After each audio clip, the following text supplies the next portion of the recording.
Today we're talking about Tally Realty and the problems they're having managing their business data. Like right now, everything is spread across spreadsheets and emails, which makes it hard to track listings, showings, offers, and close deals.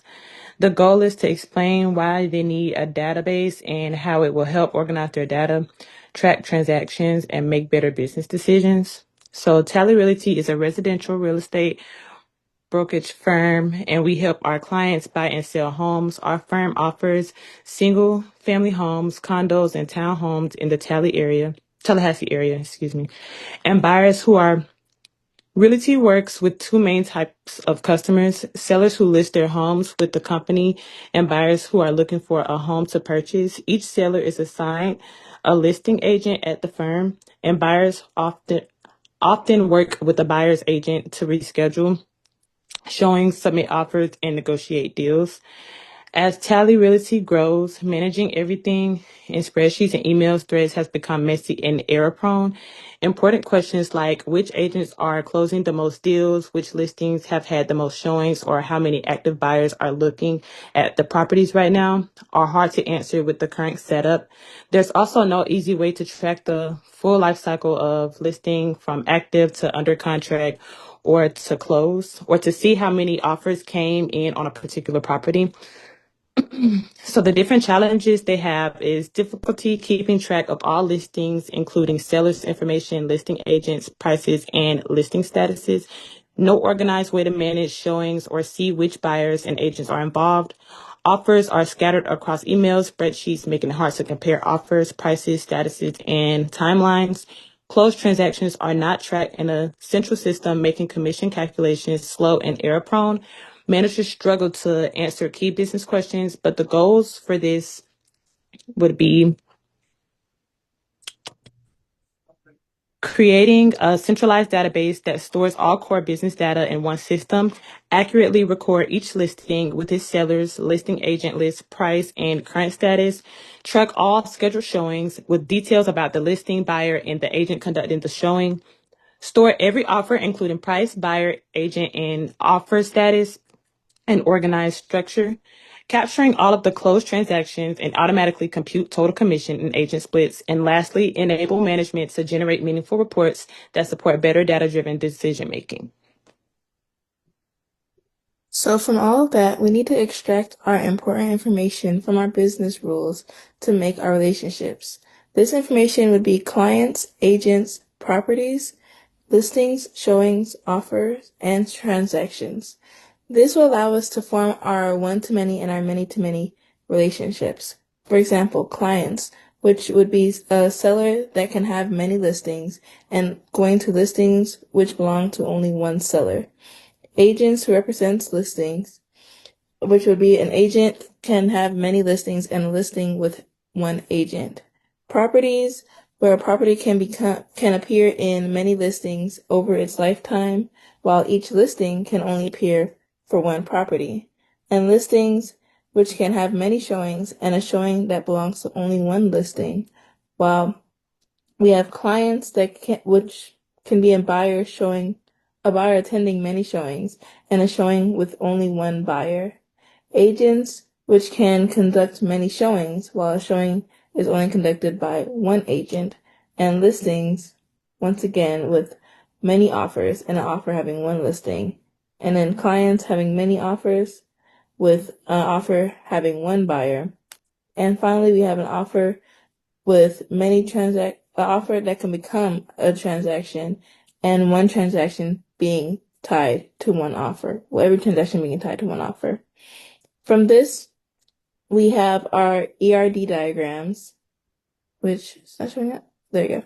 Our ERD diagrams, which we have our initial diagram, which is unresolved, and then lower we have our resolved diagram, which shows all of our relationships once they are properly listed. And to ensure all entities, attributes, PKs, and relationships have a matching business rule, we have the initial and finally our resolved.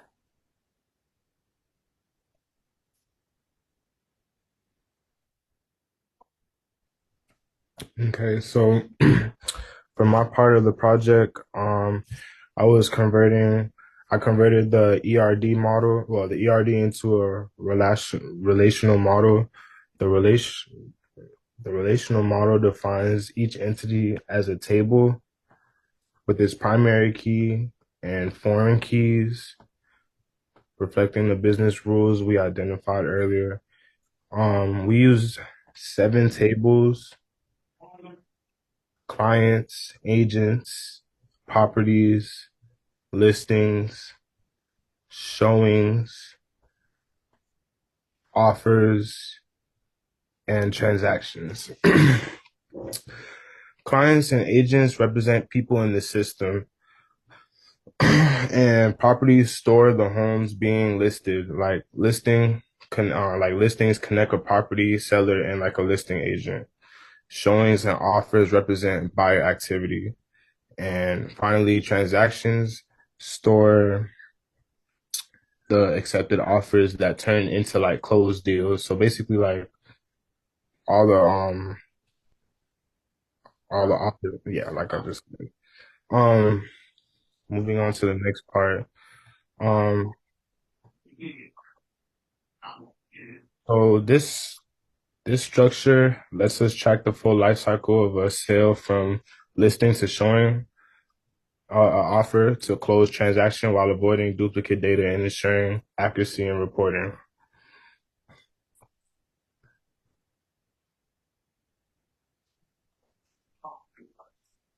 Okay, so for my part of the project, we have made a SQL table. And for this part, it builds a database by creating each table in the correct dependency order to maintain integrity. Starting with the base tables, we have clients, agents, and properties, and they don't depend on any other table. So each of these tables had a primary key and stores the core information needed for the rest of the system. And then moving on, we had listings, which created the connections properties to sellers and agents. This table includes foreign keys referencing the earlier tables and make sure every listing ties to valid records. After that was the transactions table, which depends on an offer and it includes the closing date, final price, final sales price, and total commission. This ensures that the transaction cannot exist without any valid offers. Overall, the design uses primary keys, foreign keys, and proper constraints to keep the database organized. So for the next part, we focus on SQL data population. So we have to verify that our database functions correctly and to populate it with enough clean, realistic sample data to support future reporting and analytics. To do this, I had to be mindful of table dependencies and foreign key relationships. That means inserting data in the correct order. So as you can see, they're starting with clients, agents, and properties, and then moving into listings, showings, offers, and finally transactions. There's insert statements for each table. It made sure every referenced ID, such as seller ID or listing ID, matched an existing record. This ensured that our data followed the full workflow of a real estate process. So notice how if a client lists a property, then a buyer schedules a showing, then submits an offer, and if accepted, it lastly becomes a transaction. After loading the data, we ran a verification query that returned row counts for all tables to confirm that the inserts were successful and that our database contains enough information to support meaningful analysis. And lastly, we have the SQL reports developer, which essentially just puts all the information that we have and that was put into the database and puts it to a format where it's easier to understand. And we have 10 separate reports, starting with daily showings, which essentially just tells us how many showings happen each day, so you can see what days are busy days and which days are slow. Next, we have the monthly sales summary, which essentially shows how many homes were closed each month, and the total money made, so you can spot trends and seasonal patterns. stuff like that. Next, we have the best-selling property types, which again helps with optimizing, how much money we're able to make as a business. It ranks which property types sell the most, so you know what's moving the fastest and what should be marketed more. Fourth, we have the top properties by revenue, which essentially highlights the most expensive properties that we sold, basically just our highest earning listings. Um, and then we have sales by city, which essentially breaks down the sales to see, well, breaks down the sales by city to see which areas bring in the most business. Sixth, we have the top buyers by total spend, which shows the buyers who spent the most with us. And obviously, we're going to prioritize our top clients.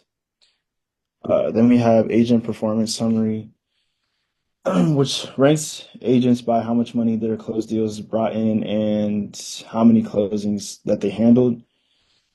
Then we have top 3 agents by commission earned, which basically is just exactly what it says. It's the top 3 agents who earn the most commission over whatever period of time we decide. And then for number 9, we have buyer activity, which essentially shows which buyers make the most offers, and the ones who stay active and competitive. And then lastly, we have the property listings with no offers, which basically flags properties that haven't gotten any offers at all, so we know which ones need attention and to be marketed better.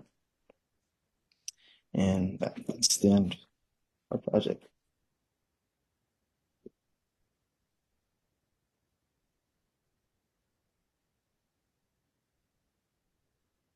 Is this recording? Oh, I don't think I could stop.